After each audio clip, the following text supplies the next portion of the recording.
'యాతి Sai' 2 hours run టైమ్‌తో 'ఆహాలో' release అయినప్పుడే అర్థం చేసుకోవాల్సింది ఇదేం పీరియడ్ డ్రామా ఫిల్మ్‌రా బాబు అని.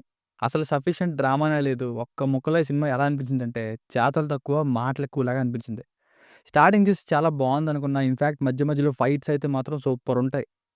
కానీ మిగతా డ్రామా మాత్రం ఏమనిపించలే. జనరల్‌గా మాటలు తక్కువ, చేతలు ఎక్కువ అన్నట్టు ఉండాలి. కానీ ఇది క్వైట్ ఆపోజిట్. ఎగ్జాక్ట్‌గా ఎలా ఉందో చెప్పే ముందు మీకు స్టోరీ లైన్ తెలియాలి. మరి ఇది ఫిక్షనలో లేదా రియలో నాకు తెలీదు. చూపించిందే చెప్తున్నా.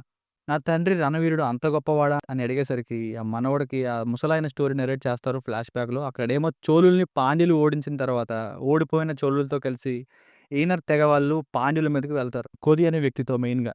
అప్పుడే ఏం జరిగింది? పాండ్యుల్ని ఓడించారా? చివరికి ఏమైంది? అన్నది స్టోరీ. కామెడీ ఏంటంటే సినిమా అయ్యే వరకు ఎవరు హీరో, ఎవరు విలన్ అన్నట్టు ఉంటుంది క్యారెక్టరైజేషన్స్. అంటే ఈక్వల్ ఇంపార్టెన్స్ ఉంటుంది. బట్ కొంచెం వేరియేషన్ అనేది కనిపించాలిగా. 'పొన్నియిన్ సెల్వన్' నా వరకు 2 పార్ట్స్ పర్లేదు మూవీ నాకైతే. బట్ చాలా మందికి అది కూడా నిద్ర మాత్రలోనే ఉంది. కానీ ఇక్కడ మాత్రం సోదెక్కువుంది, డ్రామా తక్కువుంది. సింపుల్‌గా చెప్పాలంటే 'పొన్నియిన్ సెల్వన్' చూసి మీలో ఎవరికి నచ్చకపోతే ఈ 'యాత్ సాయి' కూడా అంత నచ్చదు. ఫ్యామిలీతో చూడొచ్చా అంటే సెకండ్ హాఫ్‌లో ఒక సీన్ ఉంది. అది ఇబ్బంది పెడుతుంది. ఇంకా మగవారిలో ఒక తెగవారు గోచీలు కట్టుకొని ఉంటారు. సో, అవి పర్లేదనుకుంటే చూడొచ్చు. బేసిక్ స్టోరీ లైన్ ఆల్రెడీ చెప్పేసిందే. ఇక ప్లస్ పాయింట్స్ అయితే ఒక 2 భారీ ఫైట్స్, ఇంకా ఆ కాలం నాటి సెట్‌లు, కాస్ట్యూమ్‌లు, అంతమందిని హ్యాండిల్ చేయడం, పెర్ఫార్మన్సెస్, స్టోరీ లైను. మైనస్‌లయితే సఫిషియంట్‌గా ఇంపార్టెన్స్‌ని హైలైట్ చేయకపోవడం, అసలు సెకండ్ హాఫ్‌లో డ్రామానే సరిగ్గా లేదంటే ఏదేదో చేయడం. క్లైమాక్స్‌కి పార్ట్ 2ని అనౌన్స్ చేశారు. యుగానికి ఒకటి మళ్ళీ చూసుకోవడం బెటర్ అనిపించింది. ఇక ఫస్ట్ హాఫ్‌లో అన్నీ లెంతీగానే చెప్తారు. లైక్ ఆ బలి ఇచ్చే సీను.